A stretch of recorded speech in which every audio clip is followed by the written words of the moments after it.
आज हम पढ़ेंगे क्लास 7 का chapter 1 equality in Indian democracy. हम पहले भी पढ़ चुके हैं कि डेमोक्रेसी क्या होती है क्लास 6 में। डेमोक्रेसी का मतलब जहाँ लोग अपने द्वारा अपनी सरकार को चुनते हैं, जहाँ पर वोट डालने का अधिकार होता है। जैसे कि यहाँ पर हमें दिखाई दे रहा है कि यहाँ पर अलग अलग कैटेगरी के लोग, teacher, trader, student, worker, domestic worker, ये सब खड़े होकर एक साथ वोट डाल रहे हैं। देखिए यहाँ पर एक छोटी सी स्टोरी दी है, सबसे पहले हम उसे पढ़ते हैं। इलेक्शन के दिन कांता और उसकी फ्रेंड सुजाता वोट डालने गई। तो कांता कहती है कि देखो कितनी अच्छी बात है सुजाता, हम लोग बराबर इक्वल सिटीजन्स की तरह, सब बराबर हैं सिटीजन्स की तरह और सब वोट डाल सकते हैं। देखो हमारे साहब भी हमारे साथ खड़े होकर लाइन में वोट डाल रहे हैं। ठीक है, तो वो कहती है कांता आगे जाओ, तुम्हारी बारी है। कांता सोचती है कि मैं उसको वोट दूंगी जो हमारे एरिया में वाटर का पाइप लेकर आएगा, जिसने प्रॉमिस किया है। यहाँ पर भी हम देख सकते हैं, चाहे कोई भी कास्ट हो, चाहे कोई भी गवर्नमेंट अथॉरिटी, कोई भी किसी भी टाइप के एम्प्लॉय में हो, सब एक साथ वोट डाल सकते हैं।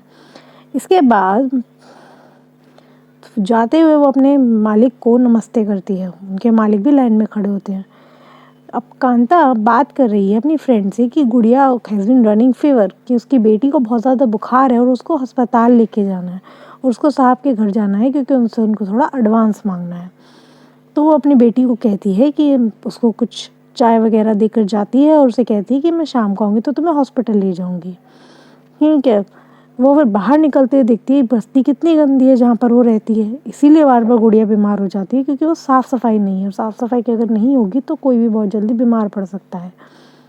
इसके बाद वो घर जाती है उनके सफाई करने, तो मैडम उसको कहती है कि घर अच्छे से साफ़ करे और साथ में कांता को थोड़ा एडवांस भी दे देती है। ठीक है, तो ये सोचती है, वहाँ पर वो हॉस्पिटल की लाइन में लगी है कांता, और वो लाइन में खड़े खड़े सोच रही है कि अगर ठीक है भले ही मेरे मालिक और साहब वोट डालने के लिए लाइन में खड़े थे, लेकिन इस तरह अगर उनका बच्चा बीमार होता तो वो कभी भी लाइन में नहीं खड़े होते।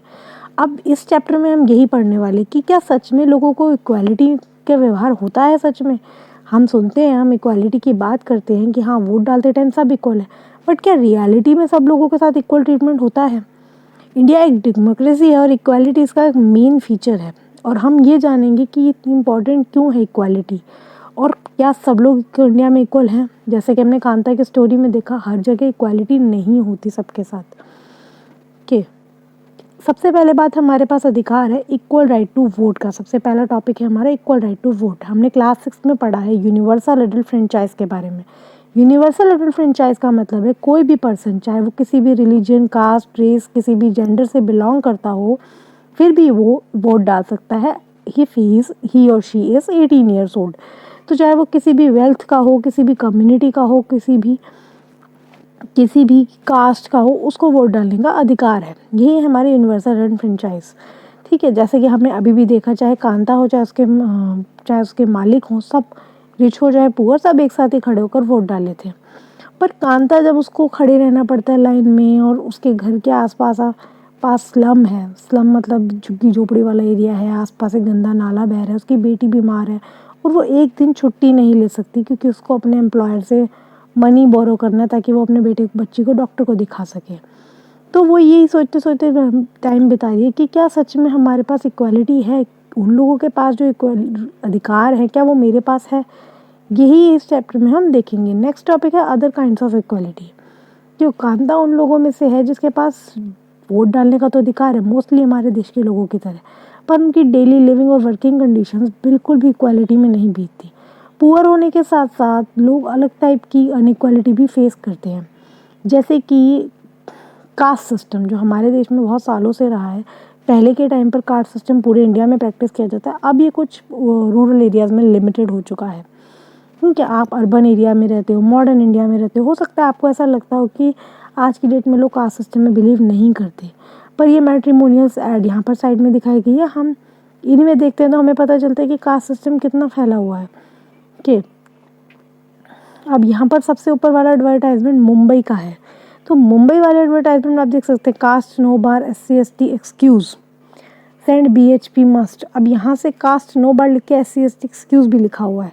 नेक्स्ट में लिखा हुआ है qualified beautiful tall girl for Gupta boy, मतलब उन्हें गुप्ता बॉय के लिए चाहिए, तो मतलब लड़की भी गुप्ता होनी चाहिए। तामिल ब्राह्मण, इससे भी हमें पता चलता है तामिल गुप्ता ये SC ST एक्सक्यूज़ कि हाँ कहीं ना कहीं कास्ट सिस्टम है कि लोग कास्ट को बहुत इम्पोर्टेंस देते हैं। देखिए अब हम एक स्टोरी पढ़ेंगे एक दलित बच्चे के बारे में। आपने क्लास 6 की बुक में दलित के बारे में पढ़ा होगा। दलित का मतलब होता है लोअर कास्ट के पीपल।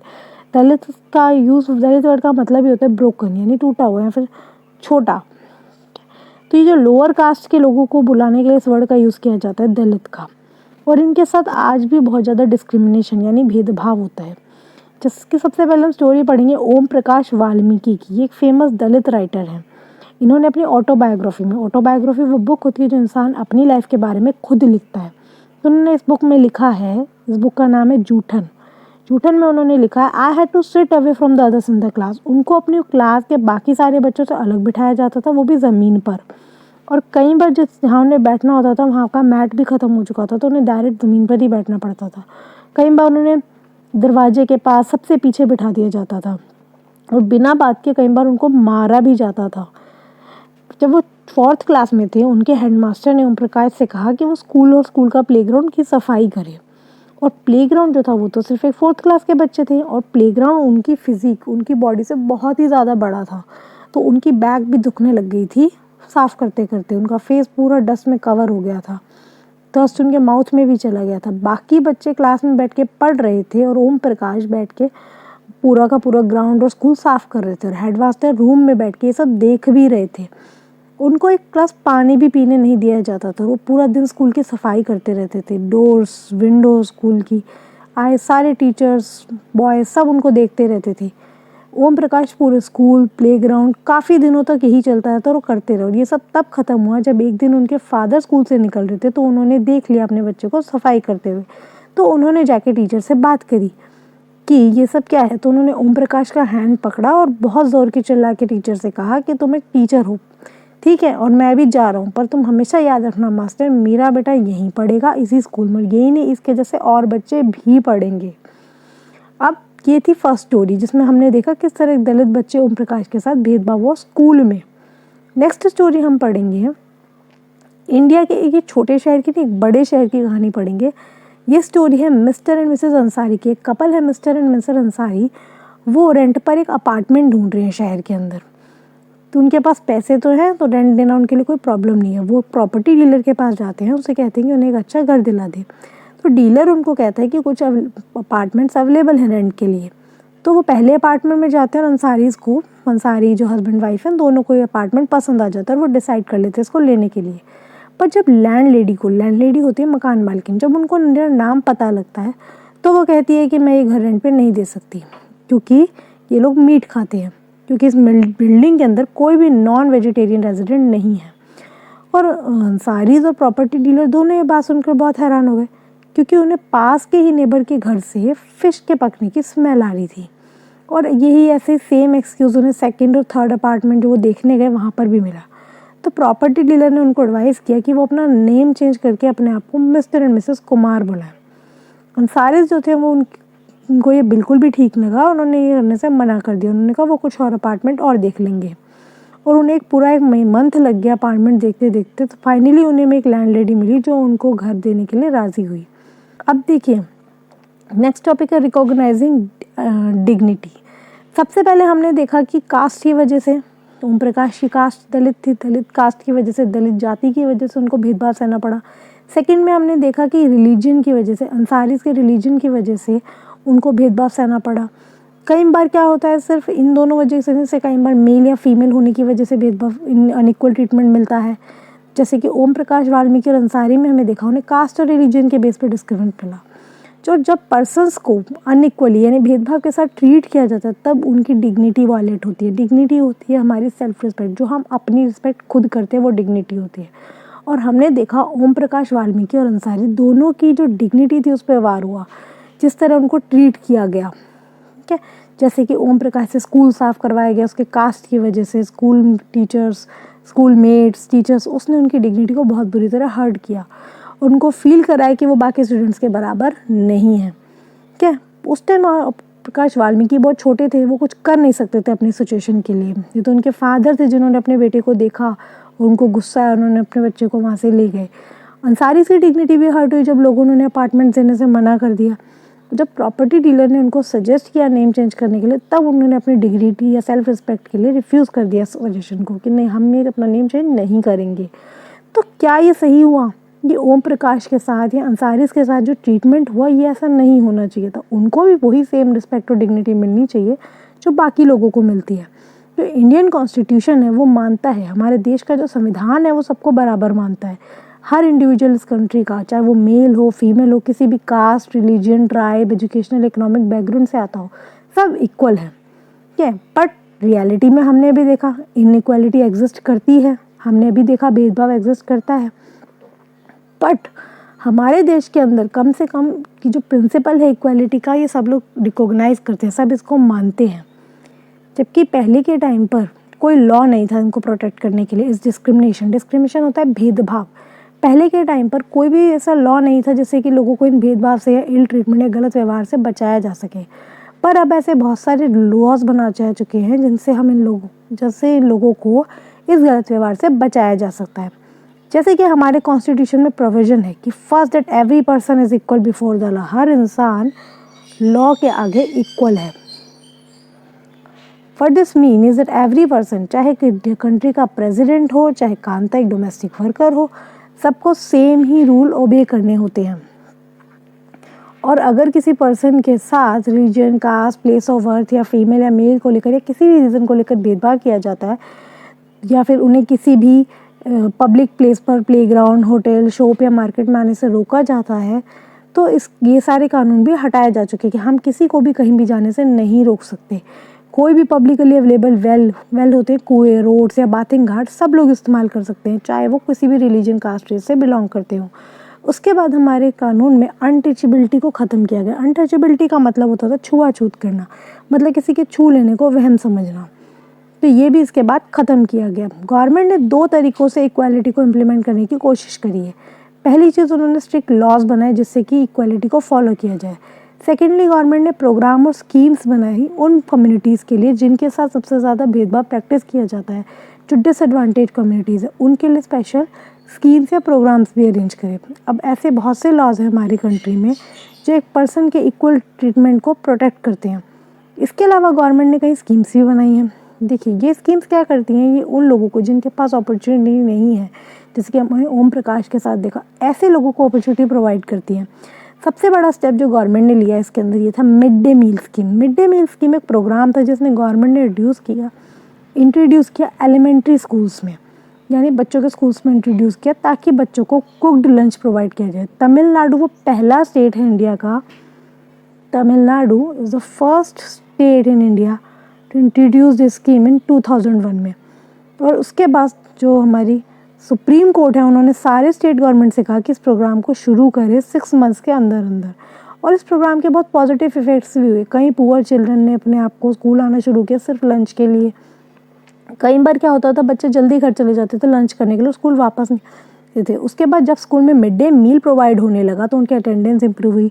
उनकी मदर्स, जिन्हें पहले अपने काम को छोड़ना पड़ता था बच्चों को खाना खिलाने के लिए, अब उनको ये सब नहीं करना पड़ता था। इस कास्ट के कारण कास्ट प्रेजुडाइज भी कम हुई। कास्ट प्रेजुडाइज मतलब होता है कास्ट को लेकर जो मान्यताएं या भेदभाव होते हैं वो भी कम हुए, क्योंकि सारी कास्ट के चिल्ड्रन स्कूल के अंदर बैठ के खाना सब एक साथ खाते थे। ठीक है, और दलित वुमेन को लगाया जाता था मील कुक करने के लिए। इससे क्या है, हमारे देश में भेदभाव की कमी आएगी, रोज़गार मिलेगा। और मिड डे मील प्रोग्राम एक और फ़ायदा करता है, जो पुअर स्टूडेंट जिनके पास खाने को नहीं है उनके भी हंगर को कम करता था, उनके भी हंगर को पूरा कर पाता था। ठीक है, और वो कई बार इसलिए बच्चे वो ध्यान भी नहीं लगा पाते थे, उनको कुछ खाया ही नहीं होता था, उनका पेट ही खाली होता था, तो वो पढ़ाई में मन कैसे लगाएंगे। तो अब वो बच्चे भी स्कूल आने लगे, उनका पेट भरा होता तो वो अच्छे से पढ़ाई करने लगे। जबकि गवर्नमेंट प्रोग्राम बहुत अच्छा रोल प्ले करते हैं इक्वालिटी बढ़ाने में, पर फिर भी अभी भी बहुत कुछ करने की ज़रूरत है। मिड डे मील की वजह से हाँ, बच्चे एनरोलमेंट लेने लगे स्कूल में, अटेंडेंस भी बच्चों की अच्छी हुई, पर अभी भी जो स्कूल्स रिच अटेंड करते हैं और जो पुअर अटेंड करते हैं उनमें बहुत फ़र्क है। कि इवन आज भी बहुत से ऐसे कंट्री जहाँ पर दलित के चिल्ड्रन, जैसे कि ओम प्रकाश वाल्मीकि थे जिनके साथ डिस्क्रिमिनेशन हुआ, यानी भेदभाव हुआ, आज भी ऐसा कहीं ना कहीं होता ही होगा। इनको ऐसी सिचुएशंस में डाला जाता है जहाँ पर उनकी डिग्निटी रिस्पेक्ट नहीं की जाती, ठीक है, लोग उनको इक्वल नहीं समझते, जबकि लॉ चाहता है कि लोग उन्हें इक्वल समझे, फिर भी कई बार उनके साथ भेदभाव होता है। सबसे पहला रीज़न इसका यही है कि एटीट्यूड चेंज वेरी स्लोली। लोगों का जो नज़रिया है बहुत धीरे धीरे बदलता है। लोगों को पता है कि हाँ, ये डिस्क्रिमिनेशन है, जो भेदभाव हम करें लॉ के ख़िलाफ़ है, पर फिर भी लोग दूसरों को कास्ट, जातिवाद, रिलीजन यानी धर्म, डिसेबिलिटी यानी कोई शारीरिक कमज़ोरी है, इकोनॉमिक स्टेटस या फिर आर्थिक स्थिति अच्छी ना होने को लेकर, या फिर कई बार वो वुमेन है इसीलिए उनके साथ भेदभाव करते हैं। ये सब तभी संभव हो पाएगा जब हर इंसान ये बिलीव करे कि कोई भी इन्फीरियर यानी कोई भी हमसे छोटा नहीं है और हर इंसान को एक अधिकार है इक्वली ट्रीट किए जाने का। तभी आज की डेट में जो लोगों का नज़रिया है वो चेंज होगा। हमें इक्वालिटी को एस्टैब्लिश करने के लिए लगातार स्ट्रगल करना पड़ेगा, जिसमें सबसे पहले हमें अपना नज़रिया चेंज करना पड़ेगा। जब हम खुद को बदलेंगे तभी संसार बदलेगा। सबसे पहले हमें हैबिट बनानी होगी कि हम दूसरों को बराबर ट्रीटमेंट दें।